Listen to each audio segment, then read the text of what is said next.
Deus, a paz do Senhor, meus irmãos. Amém. Estamos felizes de estarmos mais uma vez reunidos para bendizermos o nome do Senhor. Já faz algum tempo, como depois da pandemia, a gente sempre assim, 3 anos, 4 anos, 5 anos. Lá em São Francisco, eu fiz assim, 5 anos. Aqui eu acho, se eu não me engano, é 4. Mas estamos novamente aqui para adorar o nome do Senhor, tributando a Deus primeiramente toda a honra, toda a glória. Porque se não fosse Deus, não estaríamos aqui para adorar o nome do Senhor. Ao Gênerson, nosso pastor Mazedon Inácio da Costa, que é o nosso pastor presidente. Ele falou aqui sobre teologia, mas foi ele que me levou, né? Deus usou ele para levar eu, Maxwell Zenildo, ali para estudar. E se formamos, estamos aqui para dizer o nome do Senhor. Louvo a Deus também as irmãs, todos os irmãos presentes que vieram. Que Deus possa abençoar todos em nome de Jesus. Eu não tenho todos e todas não, tá certo, gente? É todos e acabou. Tá certo? Amém. Isso aí é inovação. Todos e todas não tem. Amém. É todos e amém. E graças a Deus. Amém. Queridos, tem um texto da palavra do Senhor que está em Salmo 115. Só vamos ler o versículo 1. Quantos acreditam que tem uma palavra de Deus para o seu coração? Diga glórias a Deus. Glórias a Deus. Salmo 115, verso 1. Você está procurando. 115, verso 1. Eu já vou ler para ganhar tempo. Aleluia. Diz assim: não a nós, Senhor, não a nós nenhuma glória, mas sim o teu nome, por tua fidelidade e por teu amor. Não a nós, Senhor, nenhuma glória, mas ao teu nome podeis assentar-se, em nome de Jesus. Querido, no tempos em que nós vivemos, nós precisamos entender que o homem é meramente um homem, e que ele não é o foco de todas as coisas. Que existe um Deus que está acima e que Ele controla todas as coisas, e o homem só tem um papel de servo e meramente servo. Porque a Bíblia mostra em diversas partes que a glória é de Deus e a glória não é do homem. Devemos entender que o homem não está no centro de todas as coisas. A Bíblia diz que é Deus que está no centro de todas as coisas. E isso nos coloca em nosso lugar. Qual é o lugar do homem? É de adorar a Deus. Qual é o lugar do homem? É de bendizer o Deus que é tremendo e santo, tratando com o nosso ser e tirando a idolatria da nossa alma. Para nós exaltarmos a Deus, sabemos que tudo é de Deus e que nós somos imperfeitos. Sabemos que, como desvaziados e não tendo nada, devemos adorar um Deus que é cheio e pleno e que merece toda a honra e toda exaltação dessa noite. Quando nós adoramos a Deus, devemos entender que o nosso coração não foi alvejado pela bala da soberba, mas entendemos também que o mesmo Deus que toda a honra e toda a glória pertence somente a Ele, Ele nos dá a glória como honra para exaltar os seus servos e suas servas. No texto que nós lemos, o versículo 1 começa a dizer que a glória é de Deus e a glória não é nossa. Depois vem uma pergunta a um salmista que nós não sabemos. Lembrando que o Salmo 115 nós não sabemos quem escreveu. E o importante do texto bíblico, às vezes sim, às vezes não, mas nós sabemos que o mais importante não é quem escreveu, mas o mais importante é quem mandou escrever. E sabemos que o texto bíblico foi mandado ser escrito pelo nosso Deus. O Salmo 115 nós não sabemos o escritor, mas nós sabemos o Deus que mandou escrever escrever para abençoar a minha e para abençoar a sua vida. Então, querido, o nome do escritor não importa. O que importa é quem mandou escrever os salmos. E ele faz uma interpelação dizendo, perguntando ao salmista, aonde está o seu Deus? Qual é a resposta do salmista? O meu Deus está nos céus. E se ele quiser, ele faz todas as coisas. Falando para as nações. Mas os Deus das nações tem olhos, mas não pode ver. Nariz, mas não pode cheirar. Boca, mas não pode falar.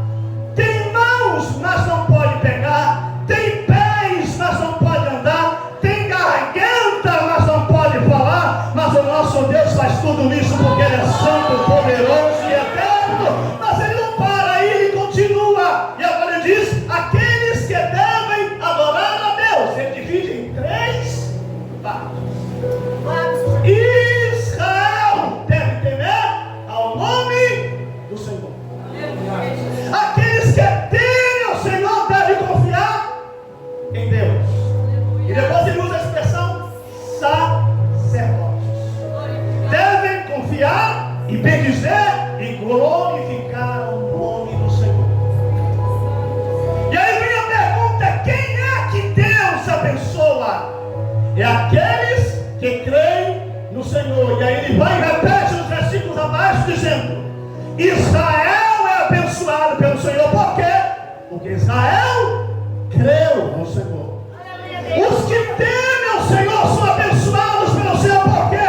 Porque eles temeram ao Senhor. Os sacerdotes são abençoados pelo Senhor. Por quê? Porque os sacerdotes temeram ao Senhor. E ele continua. Ele vem dizendo algo muito interessante e diz que a terra, tudo foi criada por Deus. Mas Deus habita nos céus. Mas a terra deu aos filhos dos homens.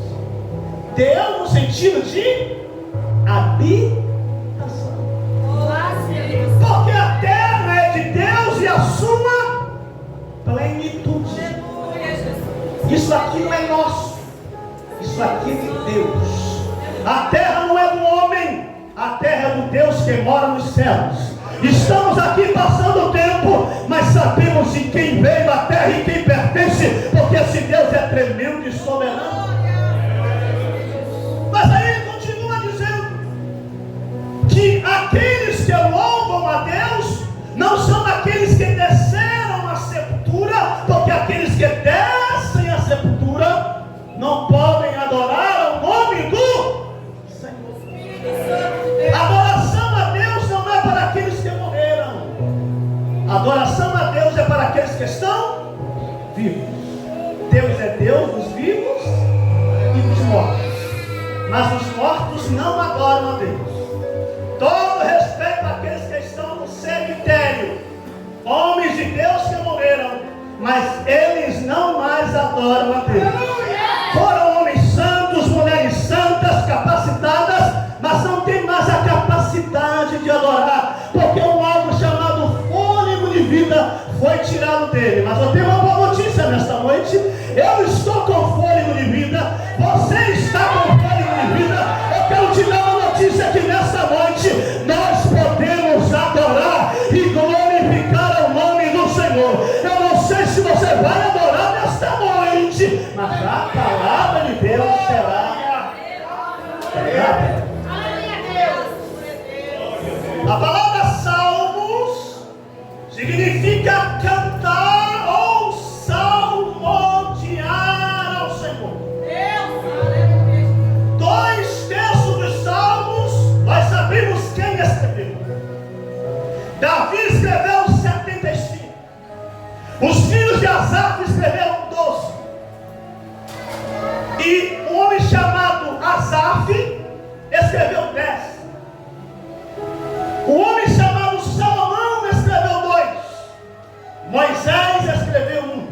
Emã escreveu 1. E Etã escreveu 1. Temos em torno de 9 escritores do livro de Salmos, mas não sabemos a totalidade dos escritores, porque temos um terço, ou seja, 50 salmos. Não precisa ser expert em matemática, nós sabemos que são 150 salmos no terço.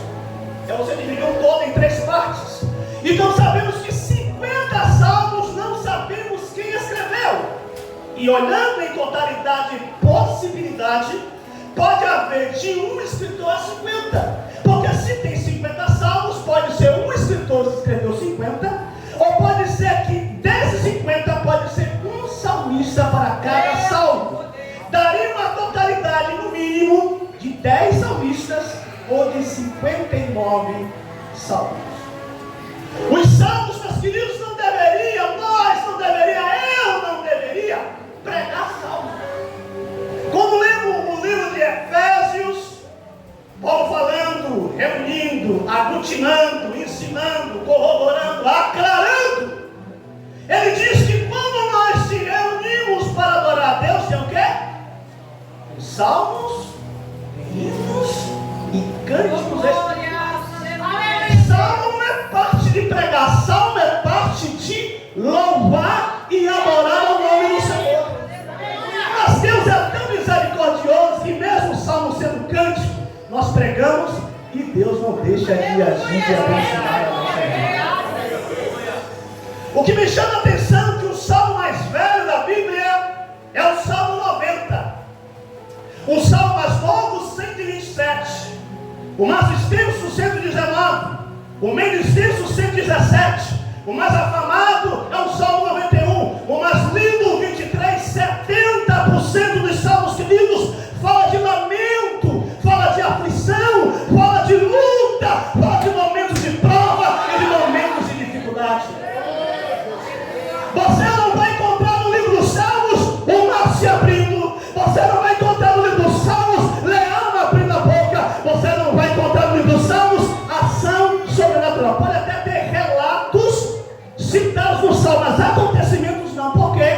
Aí tem um escritor chamado Lau Westermann, especialista no Antigo Testamento, e ele diz que o livro dos Salmos ele mostra a agudez da natureza humana. Se você quer ver um livro que comporta e que mostra quem é um homem desnudo, um homem sem sobrenatural, um homem sem ação sobrenatural, mas um homem como um homem com suas dores e suas mazelas, é o livro dos Salmos. No livro dos Salmos nós encontramos Davi angustiado. No livro dos Salmos nós encontramos Davi aflito. Salmos é um livro que mostra um homem de espírito.